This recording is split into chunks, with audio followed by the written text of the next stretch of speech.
Saan ka ba nanggaling, bade? Puro ka kapitbahay. Puro kapitbahay yung pinupuntahan mo. Puro chismis. Yung kalandian mo yung... yung kalandian mo yung magdadala siya ng kapahamakan. Di ka nga marunong manghalo, Ibed. Dito ka muna. Dito.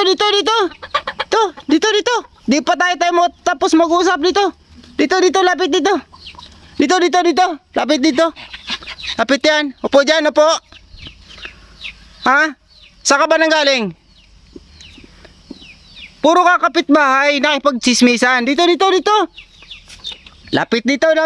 Tinatakasan mo ako. Lapit dito. Usap tayo dito. Dito. Lapit dito.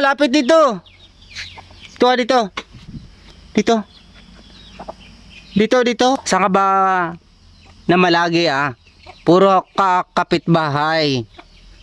Nakipagchismisan pagkatapos kumain. Ayan yung kalandian mo. Kapag nagbubunga yung kalandian mo, mabubuntis ka ng di napapanahon, ay papalayasin talaga kita rito. Ha? Uwi ka lang dito kapag oras ng kainan. Oh, pinapakain na ba kita? Di pa naman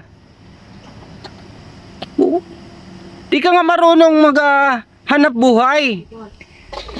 Di ka nga marunong manghalo, Ibed, para sa atong panodan. Tapos lalandi-landi ka pa.